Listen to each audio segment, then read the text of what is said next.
ધોરણ 12 chapter number 10 માનવ કલ્યાણમાં સૂક્ષ્મજીવો, કે જેમાં અત્યાર સુધી આપણે 10.1થી 10.5 સુધીનો અભ્યાસ કર્યો. આ વિડીયોમાં આજે આપણે 10.6 જૈવિક ખાતરો તરીકે સૂક્ષ્મજીવોનો અભ્યાસ કરીશું. જૈવિક ખાતરો તરીકે સૂક્ષ્મજીવોનો અભ્યાસ કરીશું. ઓકે, ચલો. સૌથી પહેલી વસ્તુ કે વર્તમાન જીવનશૈલીનું ચિંતાનું મુખ્ય કારણ કયું? વર્તમાન જીવનશૈલીનું ચિંતાનું મુખ્ય કારણ પર્યાવરણીય પ્રદૂષણ છે.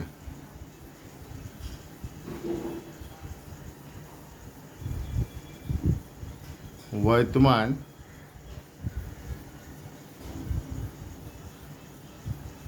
જીવનશૈલીનું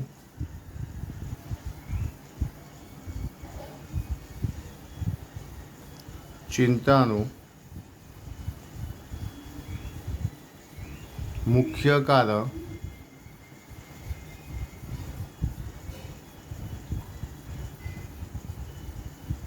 પર્યાવરણીય પ્રદૂષણ છે. કૃષિ ઉત્પાદનોની વધતી માંગને પહોંચી વળવા માટે કૃષિ ઉત્પાદનોની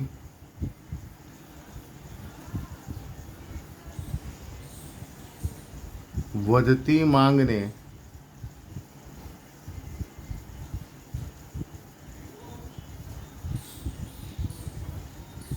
પહોંચી વળવા માટે રાસાયણિક ખાતરોનો વધુ પડતો ઉપયોગ થાય છે.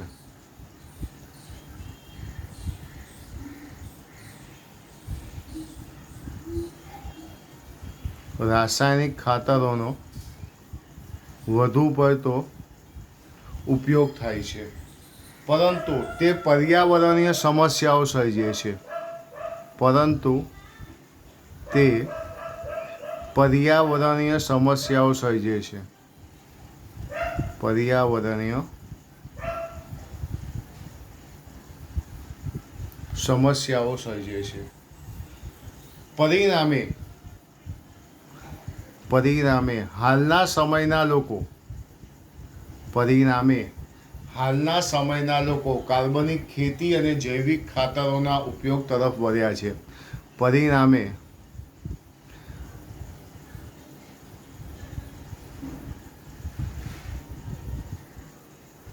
હાલના સમયના લોકો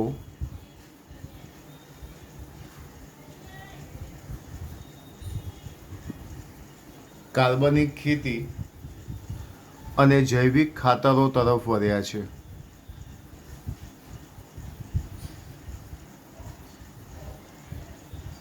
કાર્બનિક ખેતી અને જૈવિક ખાતરો તરફ વળ્યા છે. પહેલાં તમને થોડી માહિતી કાર્બનિક ખેતી વિશેની આપી દઉં અને પછી આપણે જૈવિક ખાતરો વિશે જોઈશું. જો કે આપણે ભણવાનું જૈવિક ખાતરો જ છે, પણ કાર્બનિક ખેતી વિશે થોડી ઘણી માહિતી આપણે ભેગી કરીએ. તો હું અહીંયા ટાઇટલ આપું કાર્બનિક ખેતી. કાર્બનિક ખેતી જેને કહેવામાં આવે છે ઓર્ગેનિક ખેતી. આ ખેતીની શરૂઆત કરી રમેશચંદ્ર ડાગરે. આની શરૂઆત કરી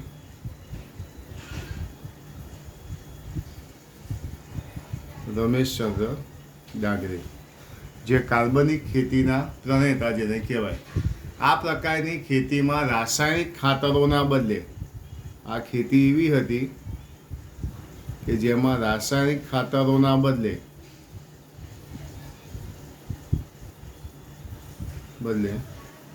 પ્રાણીઓના મળમૂત્રનો ઉપયોગ કરવામાં આવ્યો હતો. પ્રાણીના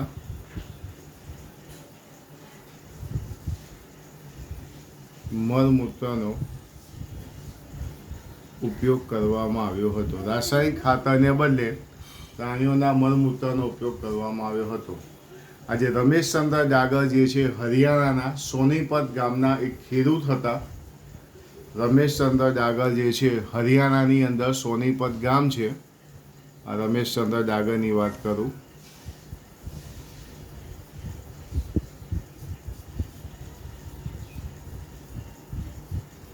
હરિયાણાના સોનીપત ગામના એક ખેડૂત હતા કે જેમણે હરિયાણા કિસાન વેલફેર ક્લબની સ્થાપના કરી હતી. કે જેમણે હરિયાણા કિસાન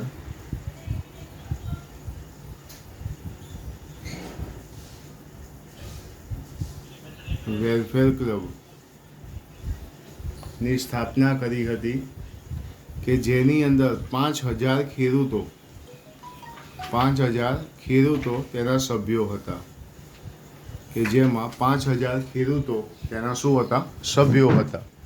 તો આ જે માહિતી થઈ કાર્બનિક ખેતી વિશેની માહિતી રમેશચંદ્ર ડાગરે આપી કે જેમણે રાસાયણિક ખાતરોના બદલે પ્રાણીઓના મળમૂત્રનો ઉપયોગ કર્યો. હરિયાણાના સોનીપત ગામના ખેડૂત હતા. હરિયાણા કિસાન વેલફેર ક્લબની સ્થાપના કરી. 5,000 સભ્યો એ ક્લબની અંદર હતા. ત્યાર પછી આપણે જોઈશું જૈવિક ખાતરો વિશે. જૈવિક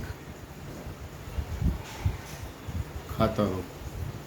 તો જૈવિક ખાતરોનો મુખ્ય સ્ત્રોત શું છે? તો જૈવિક ખાતરોનો મુખ્ય સ્ત્રોત બેક્ટેરિયા, ફૂગ અને સાયનોબેક્ટેરિયા છે. મુખ્ય સ્ત્રોત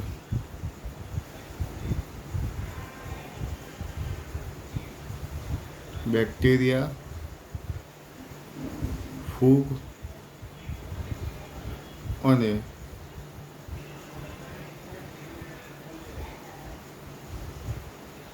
સાયનોબેક્ટેરિયા છે. બેક્ટેરિયા, ફૂગ અને સાયનોબેક્ટેરિયા છે જે ભૂમિને પોષકોથી સમૃદ્ધ બનાવે છે. આ બધા જે મુખ્ય સ્ત્રોત જે છે એ ભૂમિને પોષકોથી સમૃદ્ધ બનાવે છે.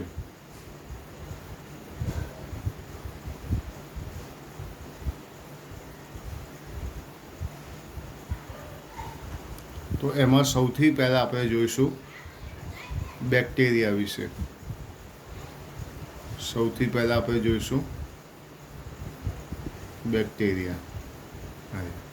સિમ્બિકુની વનસ્પતિના મૂળની મૂળ ગંડિકા પર રાઇઝોબિયમ નામના જીવાણુ રહેલા હોય છે જે વાતાવરણમાં રહેલા નાઇટ્રોજનનું જમીનમાં સ્થાપન કરે છે. હું અહીંયા એવું લખી શકું,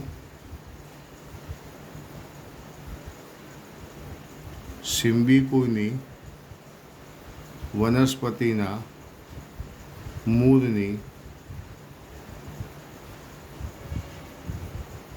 મૂળ ગંડિકામાં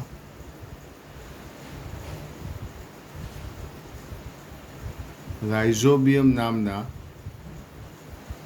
જીવાણુ રહેલા હોય છે. રાઇઝોબિયમ નામના જીવાણુ રહેલા હોય છે જે વાતાવરણમાં રહેલા નાઇટ્રોજનનું જમીનમાં સ્થાપન કરે છે. વાતાવરણમાં રહેલા નાઇટ્રોજનનું જમીનમાં સ્થાપન કરે છે. તો આવા જે સહજીવી જીવાણુનું નામ હું તમને આપું તો સહજીવી જીવાણુનું નામ આવશે રાઇઝોબિયમ. સહજીવી જીવાણુનું નામ શું આવશે?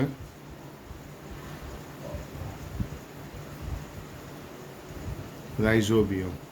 અને મુક્તજીવી જીવાણુની વાત કરું, મુક્તજીવી જીવાણુ, તો મુક્તજીવી જીવાણુમાં આવશે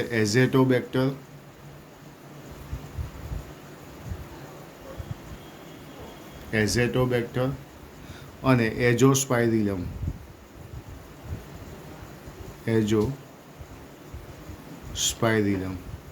આ કયા થયા? મુક્તજીવી જીવાણુ. પહેલી વાત કરી આપણે બેક્ટેરિયાની. બેક્ટેરિયા પછી બીજા નંબરની આપણે વાત કરીશું ફૂગની. બીજી વાત કઈ હશે? ફૂગની. તો ફૂગ જે છે એ વનસ્પતિ સાથે સહજીવી સંબંધ ગાળે છે. ફૂગ જે છે એ વનસ્પતિ સાથે સહજીવન જીવે છે, જેને આપણે માઇકોરાઇઝા કહી શકીએ. માઇકોરાઇઝા. ફૂગની અંદર જે ફૂગ જે છે એ ગ્લોમસ જાતિની આપણે લીધી છે. ફૂગ જે છે એ કઈ જાતિની લીધી છે આપણે? ગ્લોમસ.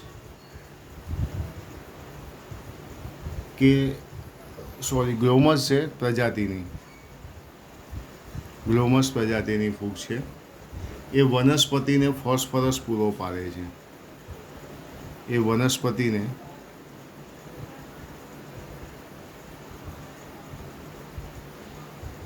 ફોસ્ફરસ પૂરો પાડે છે. બીજી વસ્તુ, મૂળમાં રોગ રહેતા રોગકારકો સામે પ્રતિકારકતા પૂરી પાડે છે. મૂળમાં રોગ રહેતા રોગકારકો સામે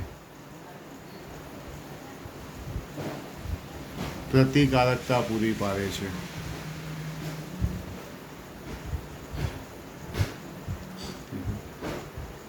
તે વનસ્પતિને ક્ષાર અને શુષ્કતા સામે ક્ષાર અને શુષ્કા સામે ટકી રહેવાની ક્ષમતા પૂરી પાડે છે. ટકી રહેવાની ક્ષમતા પૂરી પાડે છે. તે વનસ્પતિમાં વૃદ્ધિ અને વિકાસ પ્રેરે છે. તે વનસ્પતિમાં વૃદ્ધિ અને વિકાસ પ્રેરે છે. તો આ જે ફાયદો થયો, જૈવિક ખાતરો તરીકે શું આવ્યું? ફૂગ. જૈવિક ખાતરો તરીકે શું આવ્યું? ફૂગ. હવે આપણે ત્રીજા નંબરનું અને છેલ્લું સાયનોબેક્ટેરિયા વિશે જોઈશું. એટલે અહીંયા આપ્યું આપણે સાયનોબેક્ટેરિયા. પહેલાં આપણે બેક્ટેરિયા જોયું, પછી ફૂગ જોયું, હવે સાયનોબેક્ટેરિયા. સાયનોબેક્ટેરિયા જે છે સ્વયંપોષી સૂક્ષ્મજીવો છે. તે સ્વયંપોષી સૂક્ષ્મજીવો છે. તે જલીય અને સ્થળીય વાતાવરણમાં જોવા મળે છે. તે જલીય અને સ્થળીય વાતાવરણમાં જોવા મળે છે. ત્રીજું, તે વાતાવરણમાં રહેલા નાઇટ્રોજનનું સ્થાપન કરે છે. તે વાતાવરણમાં રહેલા નાઇટ્રોજનનું જમીનમાં સ્થાપન કરે છે. ઉદાહરણની વાત કરીએ તો એનાબીના,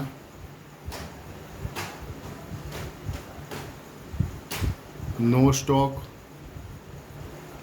અને ઓસિલેટોરિયા. આ જે છે એ શું છે? ઉદાહરણ છે. ડાંગરના ખેતરોમાં સાયનોબેક્ટેરિયા ડાંગરના ખેતરોમાં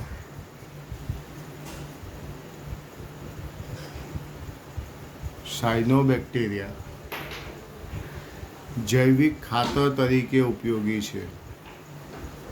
જૈવિક ખાતર તરીકે ઉપયોગી છે. ડાંગરના ખેતરોમાં સાયનોબેક્ટેરિયા જૈવિક ખાતર તરીકે ઉપયોગી છે. નીલ હરિત લીલ, જેને કહેવાય બ્લુ ગ્રીન આલ્ગી, BGA, પણ ભૂમિમાં કાર્બનિક દ્રવ્યોનો વધારો કરે છે. નીલહરિત લીલ પણ ભૂમિમાં કાર્બનિક દ્રવ્યોનો વધારો કરે છે.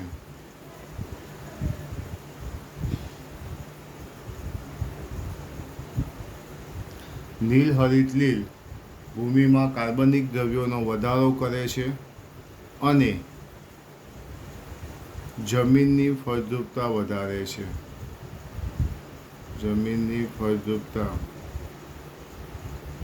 વધારે છે. આ થઈ ગયું સાયનોબેક્ટેરિયા વિશે.